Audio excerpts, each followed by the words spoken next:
Cuando se alzó mi bandera, la tuya lo haría igual. Y fue esa vez la primera que juntos quisimos volar. Cuba y Puerto Rico son de un pájaro las dos alas. Puerto Rico, por eso te quiero tanto, Puerto Rico. Saludos a todo el pueblo cubano que hoy nos sintoniza. Mi nombre es Solimar Ortiz Jusino en un segmento más de Puerto Rico. Somos Caribe.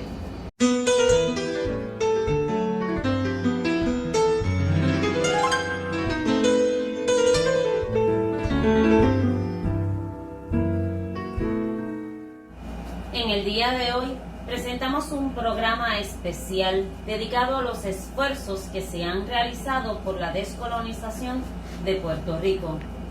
En 1898, cuando las fuerzas libertadoras de Cuba y Filipinas estaban en guerra con el antiguo imperio español, Estados Unidos invadió a Cuba, Puerto Rico y Filipinas, procurando así apoderarse de bastiones fuera de su recién integrado territorio continental. El nuevo imperio yanqui condenó a Cuba a la enmienda Platt, causó sobre 200.000 muertes en Filipinas, que controló directamente hasta el 1946, y en Puerto Rico estableció una dictadura militar que ha modificado muy poco hasta ahora. Desde entonces, la lucha nacional por la independencia de Puerto Rico en contra del control de los Estados Unidos ha recibido atención y solidaridad de diversos países, en particular nuestra América, con destaque muy especial de Cuba. Las Naciones Unidas es uno de los escenarios más visibles de esta lucha contra el imperialismo. Desde su fundación, diversas representaciones de nuestro movimiento de liberación nacional han presentado en ese foro nuestra denuncia en contra del colonialismo, flagelo que en el siglo XXI se entiende que es un crimen contra la humanidad. Todos los años, delegaciones boricuas asisten y presentan nuestros reclamos a las vistas del Comité Especial sobre la Descolonización de las Naciones Unidas para insistir y recordar que en el Caribe todavía existe el colonialismo y que Puerto Rico se mantiene en lucha contra el imperio más poderoso de la historia de la humanidad para lograr el derecho de ese fundamento de esta organización, el derecho de un pueblo a decidir sobre su vida colectiva. Este derecho está recogido en la resolución de la Asamblea General de las Naciones Unidas número 151415, conocida también como la Declaración sobre la concesión de la independencia a los países y pueblos coloniales, aprobado en diciembre de 1960. Dicta la misma que la sujeción de los pueblos a dominio extranjero es una denegación de los derechos humanos fundamentales, es contrario a la Carta de las Naciones Unidas y compromete la causa de la paz y la cooperación mundial. Asimismo, la resolución especifica que todos los pueblos tienen derecho a la libre determinación y que se deben tomar medidas para traspasar el poder de los pueblos colonizados sin condiciones y sin represiones de por medio. Esta resolución es clara. Puerto Rico tiene derecho a la independencia y ese derecho no es solo reconocido por las Naciones Unidas, sino que el poder del imperialismo yanqui sobre nuestro pueblo es contrario a la existencia misma de las Naciones Unidas y es una amenaza a la paz mundial. La resolución es clara y tajante. Toda otra variante a la independencia plena para Borinquen termina siendo una extensión del imperialismo, una fachada, una impostura. Con eso en mente, hoy el compañero Fermín Arraiza, jurista, catedrático y activista especialista en derechos humanos, nos habla claro del caso de Puerto Rico en la ONU y cómo las resoluciones de la ONU solo pueden respaldar la independencia, estudioso sobre los procesos de descolonización, en particular el de Puerto Rico, hoy Arraiza ayuda a aclarar esa cortina de humo que arrojan sobre cómo la ONU reconoce nuestro derecho a la independencia. Adelante. La importancia de la resolución 1514-15 romano de la Asamblea General de Naciones Unidas estriba en que la Organización de las Naciones Unidas adopta por primera vez una declaración sobre lo que es la concesión de la independencia a todos los pueblos y países coloniales. ¿Qué importancia tiene esto sobre otras resoluciones? La primera es lo que les indico originalmente. Constituye una declaración, y una declaración de las Naciones Unidas se adopta porque no existe divergencia en cuanto a su alcance.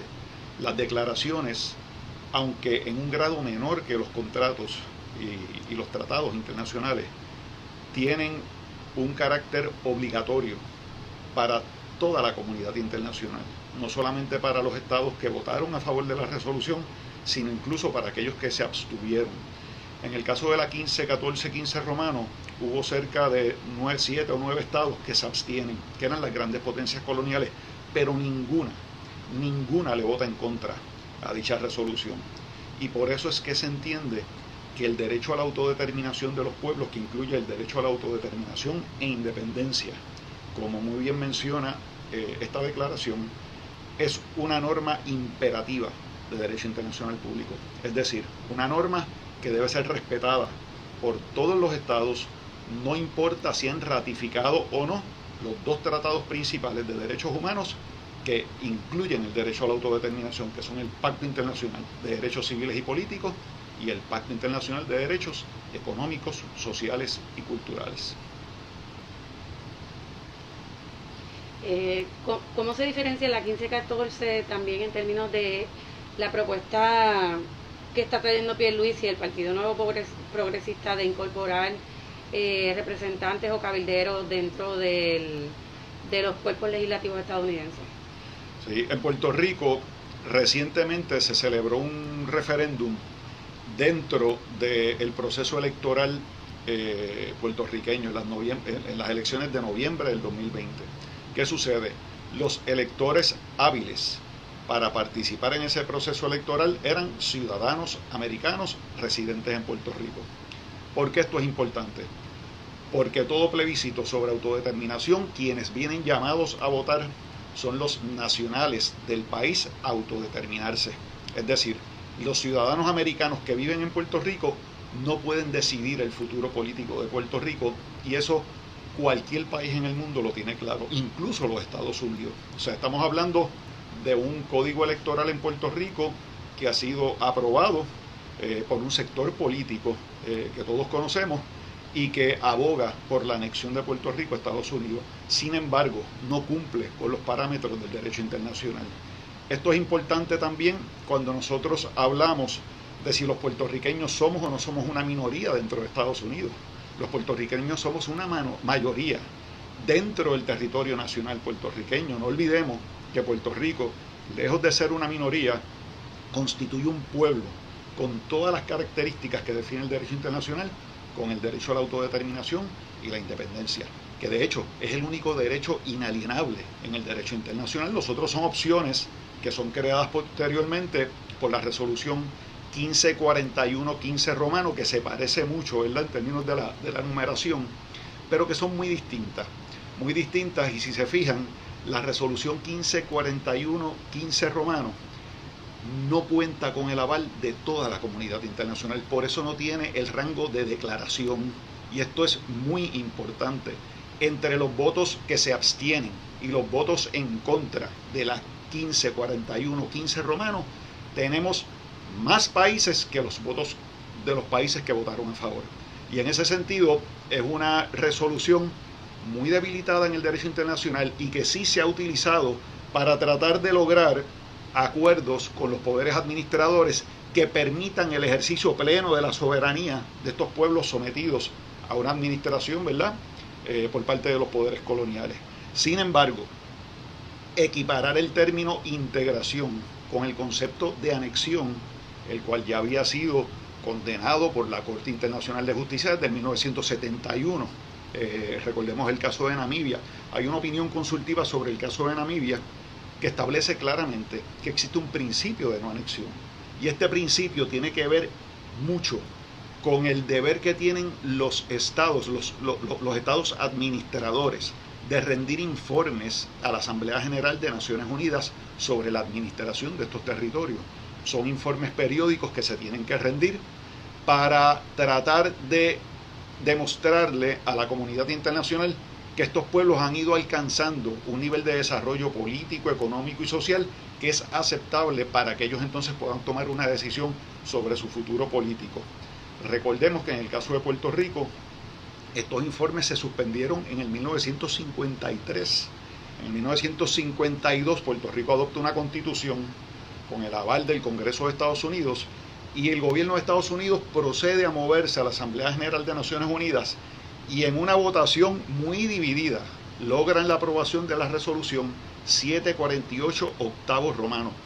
Esta resolución saca a Puerto Rico de la lista de territorios coloniales y Estados Unidos deja de rendir informes. 66 años después, o 65 años después, el gobierno de Estados Unidos, a través del Congreso de Estados Unidos, aprueba la ley promesa. El Tribunal Supremo de Estados Unidos resuelve el caso Sánchez Valle y reconocen que lo ocurrido en el 53 no fue otra cosa que una mera adopción de una constitución interna que no cambiaba el estatus colonial de Puerto Rico. La soberanía sigue estando en el Congreso y el Congreso de los Estados Unidos le debe al pueblo de Puerto Rico y a la comunidad internacional más de 66 informes sobre el desarrollo económico del país y por eso la deuda, por eso la ley promesa, por eso la Junta de Control Fiscal y el deber de nosotros es reclamar que Estados Unidos cumpla con ese deber de fiducia. Esa deuda que nos quieren imponer a los puertorriqueños tiene que ver con el derecho a la autodeterminación del pueblo de Puerto Rico. Es una deuda en la cual se incurrió debido a la mala administración del gobierno de Estados Unidos. Y los puertorriqueños tenemos que ir de frente, no solamente al Congreso, sino ante la comunidad internacional y reclamar que el Congreso cumpla con ese deber de fiducia, asuma la deuda y reclamar reparaciones y agravios sobre el daño que le ha hecho a Puerto Rico esta mala administración del territorio colonial. Hemos llegado al final de este programa. Se despide de ustedes su amiga Solimar Ortiz Jusino, no sin antes recordarles que el imperialismo no puede bloquear la solidaridad entre Puerto Rico y Cuba. Hasta luego.